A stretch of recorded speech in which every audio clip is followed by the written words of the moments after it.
Medical people are considering the body without illness or pain.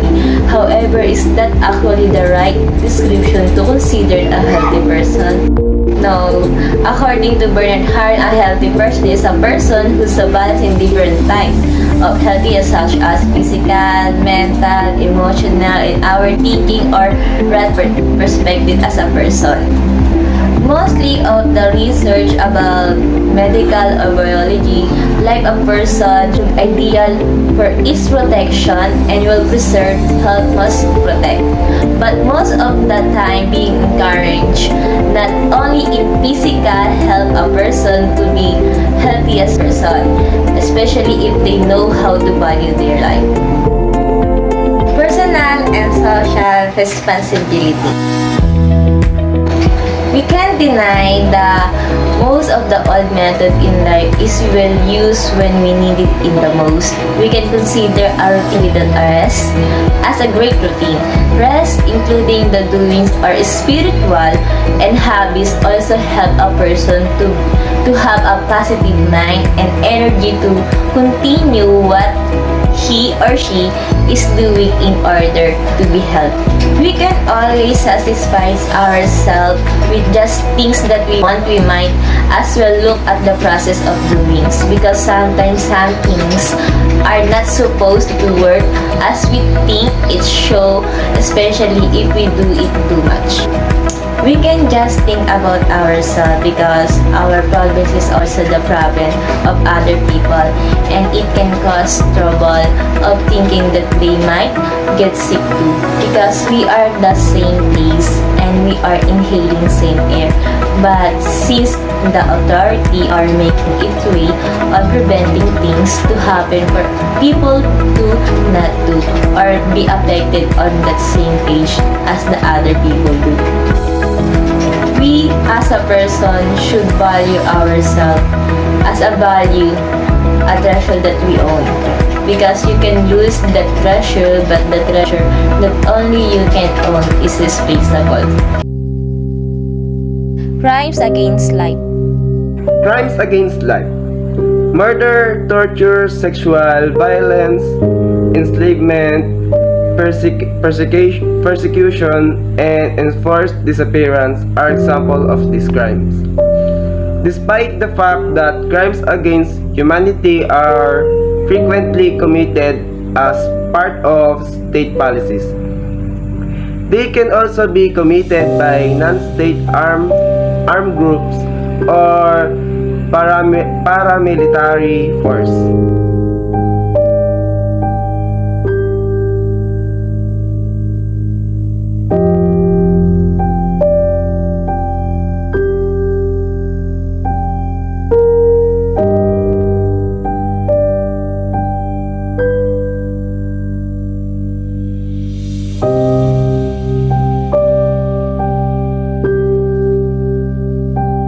Suicide, from Latin suicidum, is the fact of taking one's own life.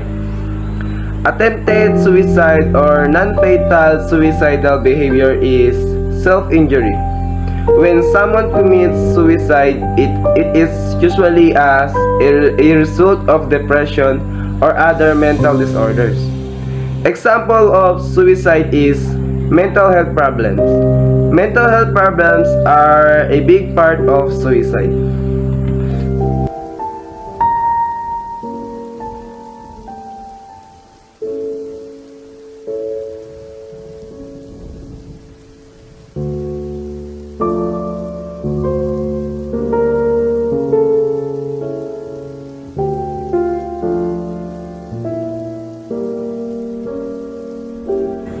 Euthanasia. Euthanasia is derived from the Greek words eu means good and thanatos means death. The notion is that rather than subjecting someone to a slow, painful, or inhumane death, euthanasia would allow them to have a happy death. For example, injecting a patient with a lethal dose of a drug.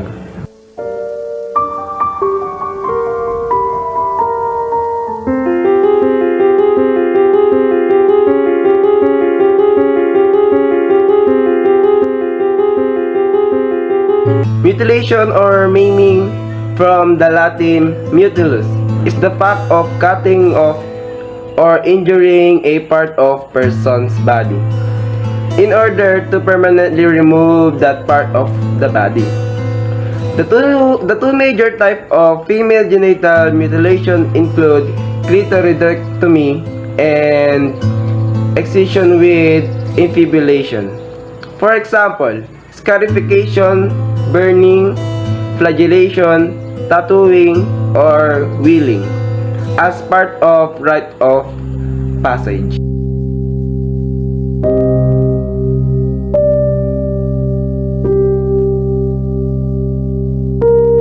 Contraception. Contraception is the deliberate prevention of conception or impregnation by any of a variety of medications, procedures, or devices. Contraception, often known as birth control, is a method of preventing pregnancy. Birth control can function in a variety of ways, including preventing sperm from reaching the eggs. Example of contraception is combined pills, condoms, contraceptive implant, contraceptive injection.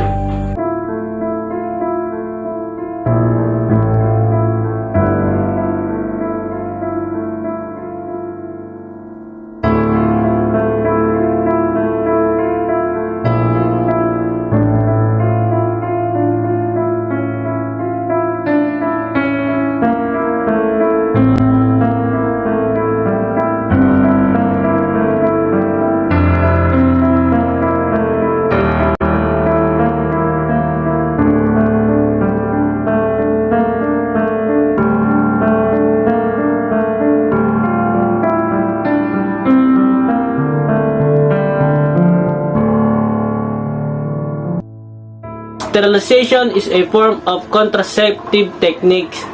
It is a surgical procedure that prevents a man and a woman from having a children. Males are sterilized through vasectomy, whereas females are sterilized with tubal ligation.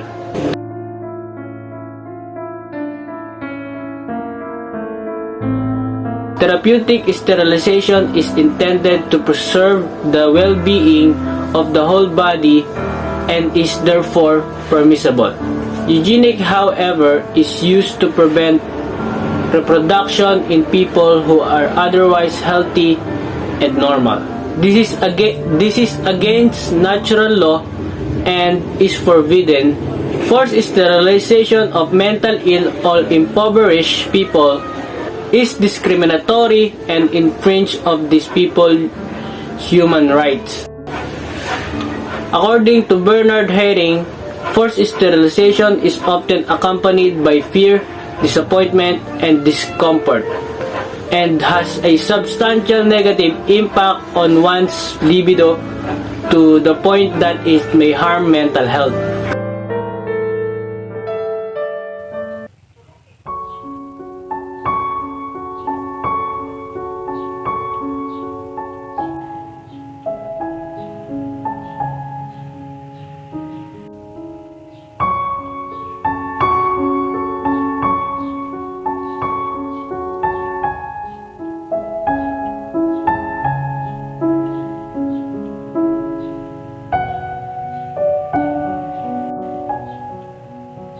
Drug addiction. Drug addiction is a psychological and physical reliance on a harmful drug or both that develops in a person after repeated or continuous use of the drug. There are 4 stages in getting addiction. The first one is experimentation, the second is regular use, third is high risk use, and lastly, addiction.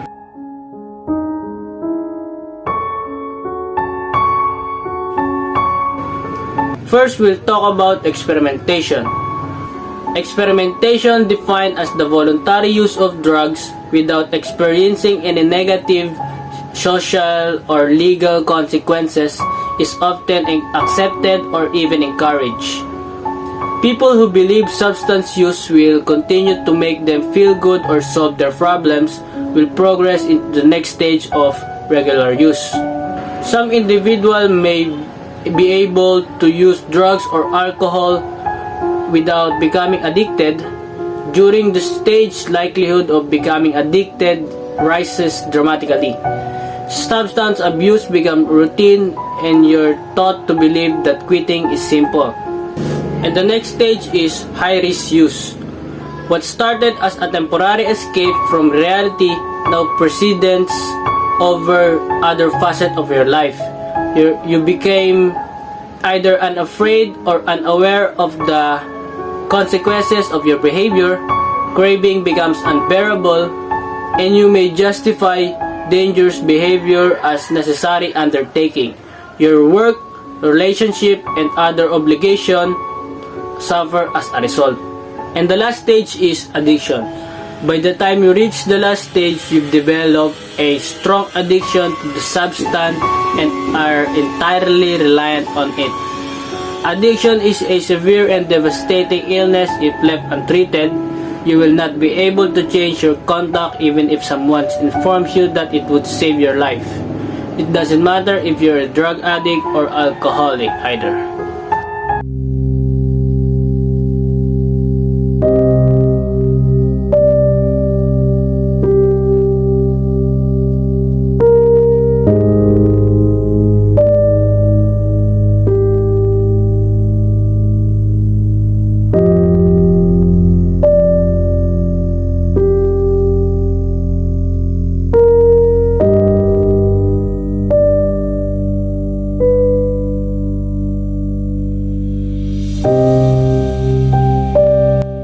Alcoholism. Alcoholism is a condition which is a person becomes addicted to the stimulant found in wine and liquor. Alcoholism may have the same negative impact on one's health as drug addiction is an extreme circumstance. Alcoholism depletes a person's vitality, dulls his thinking, and eliminates his ability to be creative.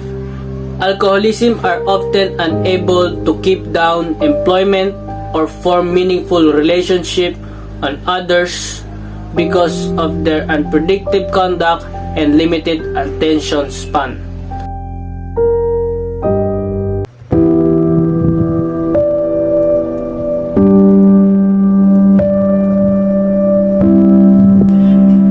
Abortion. Abortion is the intentional expulsion of a fetus which cannot survive by itself outside of the womb of the mother. Some countries favor abortion as a method of regulating population. The Philippines is one among those countries that punish abortion as a criminal act.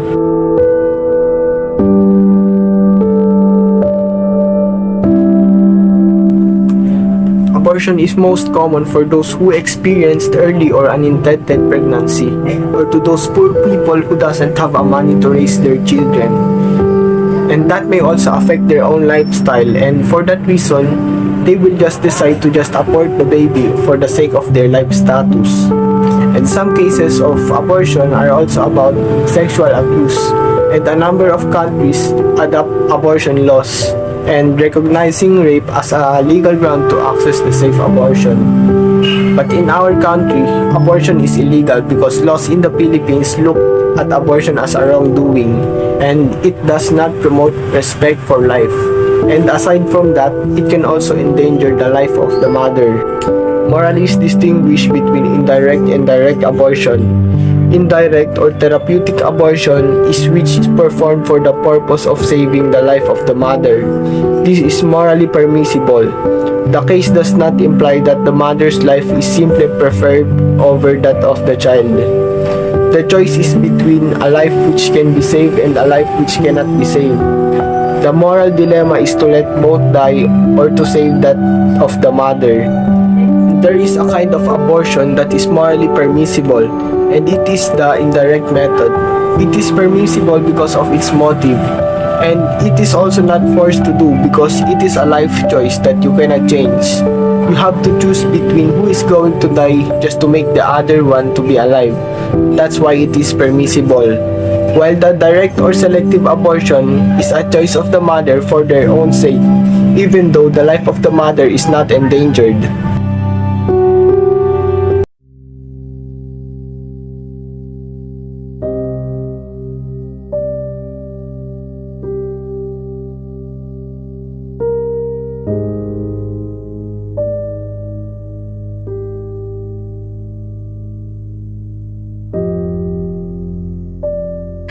In a Christian's ethic, pain and suffering are means of identifying with the suffering of Christ and happen for a growth, for a lesson, and for a change. Sometimes this happens because we as humans choose to create it. God gave us clear commandments to follow in the Bible, and for the most, we have chosen to ignore those directives. The mess that results from our disobedience is our fault. Remember, God allows evil to exist to a certain extent. Don't ever lose sight of the fact that God Himself and Jesus Christ run the show. All the pain and suffering in this earth are only temporary. Accordingly, while it is morally permissible to minimize pain by means of medicine and medical procedures, using physical suffering is an excuse for suicide and euthanasia is immoral. So, what is euthanasia? Euthanasia is a practice of intentionally ending life to relieve pain and suffering. According to Bernard Hearing, even 87, the sick and the dying need more love and attention, not death. Okay, so what is the difference between pain and suffering? Well, pain is something just happened to us. It is out of our control. But suffering is a relationship to the pain. It is a part of us that doesn't want the pain to be there. So it is resist the pain or avoid it. Or it is gets tangled up with the pain trying to manage or control it. Let's look at an example. Let's say you break a leg. Of course, that's gonna be physical hurt. But let's say you were to meditate on the pain itself. You might notice that in addition to the pain, you have thought and feelings about the pain. That part is the suffering, and it can make the pain feel even worse. Another example of emotional pain and suffering. Everyone experiences pain and suffering at some point, but for those with a depression and anxiety, pain can become particularly intense and hard to treat. People suffering from depression, and depression can cause pain, and pain can cause depression. Sometimes pain and depression create a vicious cycle in which pain worsens symptoms of depressions, and then the resulting depression worsens feeling of suffering. So the last question is, why does God allow pain and suffering? It's because pain and suffering is happening for a reason. There is something you will learn or something to share and change someone else's life and brings us closer to God. Always remember that the more we suffer in pain, the more we grow spiritually.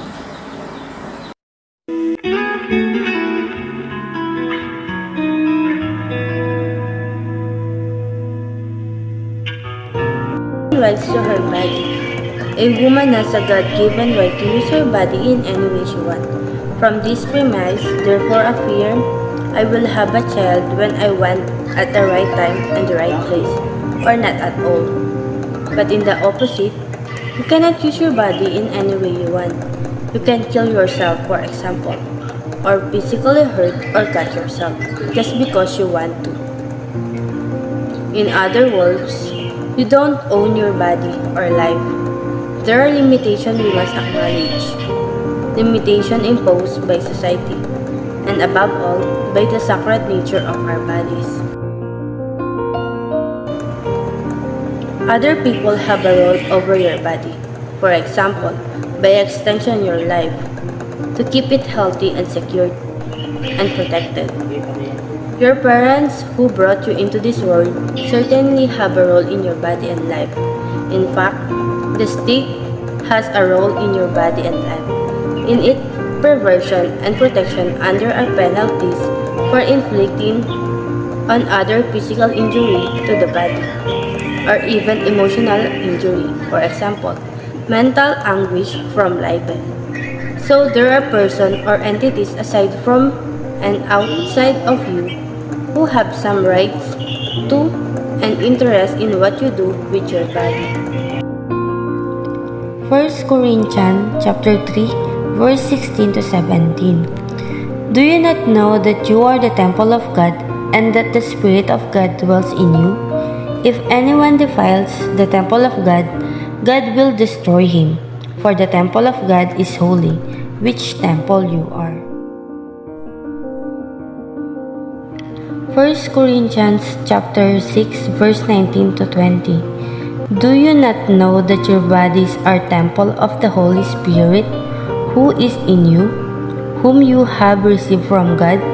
You are not your own. You were bought at a price. Therefore, honor God with your bodies.